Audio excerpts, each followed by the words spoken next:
Hey YouTube, it's Weird Paul. By 1983, I was 12 years old, but I'd still only seen one movie in a movie theater, and that was the Muppet movie. But on April 17th, 1983, I saw my second movie in a theater, and that was E.T. the Extraterrestrial.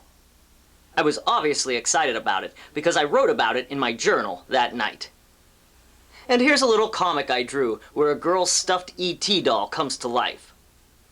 I've collected a bunch of E.T. stuff over the years, so let's take a look at it.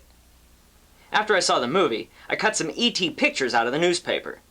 Here's an ad where they quote Time magazine as calling E.T. the movie of the year. An E.T. digital watch, an E.T. toy, an E.T. underoos, and an E.T. card game. And I have the E.T. card game. The object of the game is to collect all 4 cards: Stay, Shh, Phone Home, and Ouch. If you end up with the Danger card, you need a Fly card to get rid of it. One of the most well-known E.T. promotional items was a set of 4 E.T. glasses from Pizza Hut in 1982. This glass says, "I'll be right here." My mom lent me the other 3 glasses to show you. There's Be Good, Phone Home, and Home without the phone. I also have these vintage original E.T. sticker sheets from Hallmark.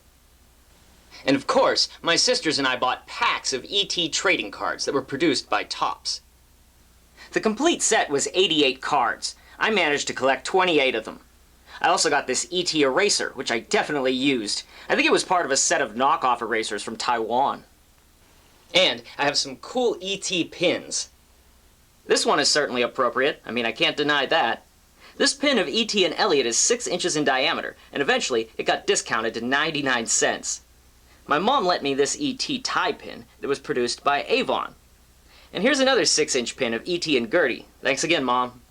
And a couple weeks ago, our friend Adam gave us this smaller version as a gift. I also have the E.T. As Told by Gertie book. I don't have the cassette, but you can listen to it on YouTube, and it's read by Drew Barrymore. Here's the E.T. Storybook. I don't actually own this. I had to check it out of the library to show you. The same with this E.T. novelization. I did have this when I was a teenager, though. As far as E.T. goes, this book had the longest-lasting influence on me. On page 116, E.T. mistakenly refers to rock and roll music as Rocks and Rolling. And as some of you probably know, I've been using the name Rocks and Rolling Records as my company name for releasing all of my albums since 1984. My sister had a little E.T. doll. I'm not sure if it's still around, but luckily, here's some footage I have of it from the 80s. Okay, let's see what else I have to show you today.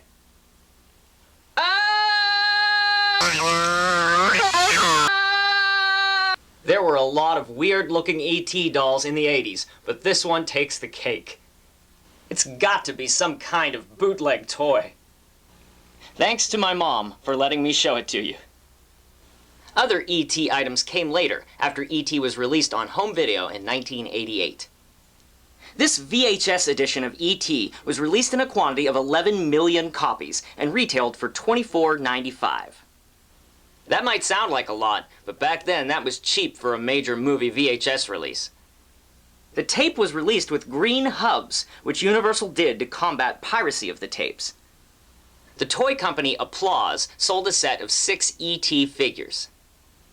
But they all look like this, with huge expressive eyes. And why is E.T. holding a fork?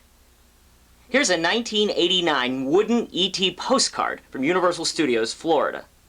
In 1999, the U.S. Postal Service put out a set of 1980s themed postage stamps. And of course, one of them featured E.T. 2002 was the 20th anniversary of E.T., and it was re-released to movie theaters and finally released on DVD in a 2-disc edition featuring the original version and Steven Spielberg's modified version. Kraft gave away this E.T. bendable toy with purchases of their macaroni and cheese. But only the arms are bendable. Toys R Us had this exclusive limited edition figure whose head and legs moved as well. They had a whole line of E.T. toys to purchase. You could collect them all. Wendy's did a kids' meal promotion with 5 different E.T. prizes. There was an E.T. calendar where you could place stickers to mark special days. Another one of the prizes was this E.T. spaceship that my friend Scott gave me recently. You look in here to see pictures from the movie.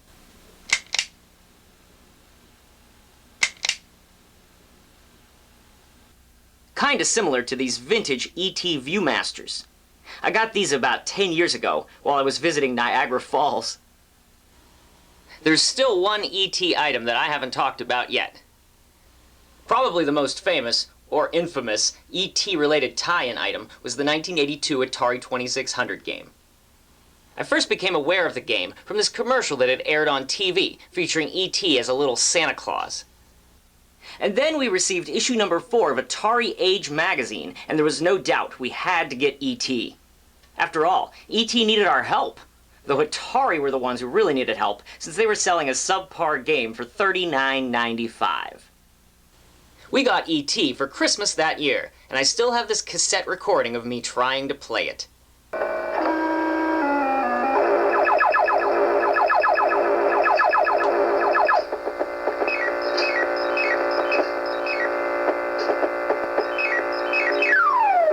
One of my biggest complaints about E.T. was he was always falling into a well, and it could be difficult trying to get back out of it. Even though we got bored with the game E.T. pretty quickly, my younger brother, who wasn't even born yet at the time, drew this picture of it years later. That's simply the best 8-bit E.T. drawing ever. Of course, the E.T. Atari game made news all over again in 2014, when the myth that cartridges had been buried in a landfill was proven to be true.